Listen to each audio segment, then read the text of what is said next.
The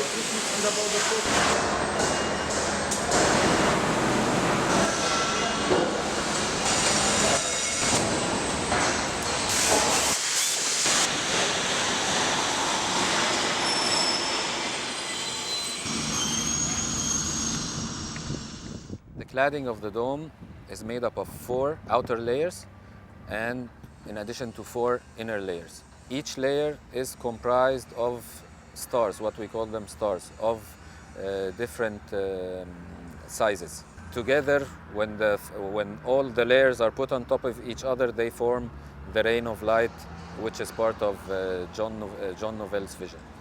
The rain of light came about through years of testing and design work that was done in a mock-up prior to be putting onto the dome itself.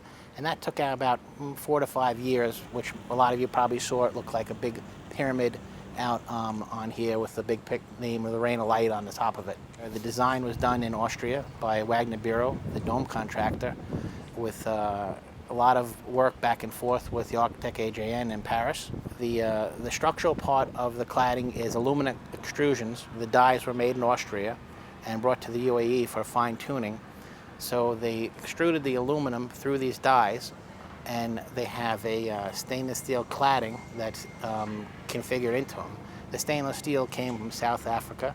Majority of the fabrication was done in the UAE. There is one factory in Abu Dhabi that does the extrusions.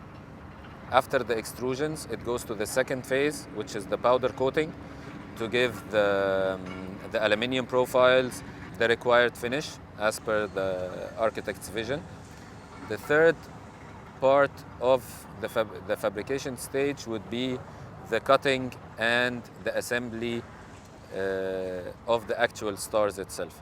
Once this is done, the stars are delivered to site and they are prepared for installation. The pieces range from 2 meters up to 12 meters in length, and from a few hundred kg to a few tons. The cladding weighs 2,000 tons. The total number of stars are 7,850 stars for the 8 layers. Each of the individual elements are unique, and they have a certain place to go on the dome. So it's a lot of coordination between the contractors and the fabricators. Piece 100 can't go in piece 103, so it's a lot of coordination and surveying done to make sure it's in the right place. The uniqueness of each piece gives the rain of light that's underneath. That's why they need to be in a certain position. The underside of the dome is the more difficult one, because on the underside of the dome, what you cannot see right now are the massive platforms. It's not yet a free space.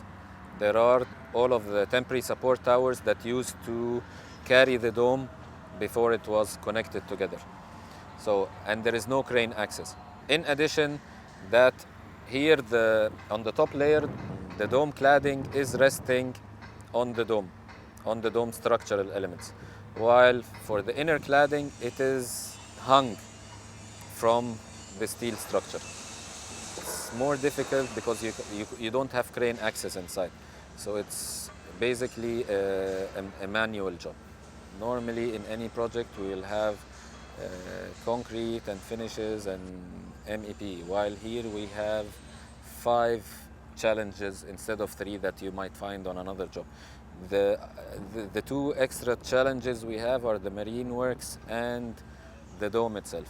The dome is the backbone, to me, it's the backbone of the project, because the dome is affecting the other activities. This is why we have to finish the cladding as soon as possible to allow for the finishes work and the MEP works and the marine works to finish. We devised with the contractor a method of installation that will allow us to work in parallel on the top cladding and the bottom cladding. There was a dependency before that one has to finish before the others, but we made them independent by using unconventional systems. The unconventional systems we're using safety nets to install the top cladding along with hanging scaffolds to allow us to work freely with the inner layers without any interruptions.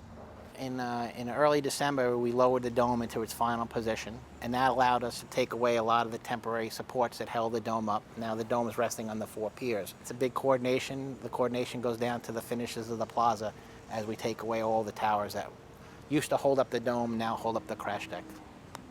And we're looking for second quarter 2015.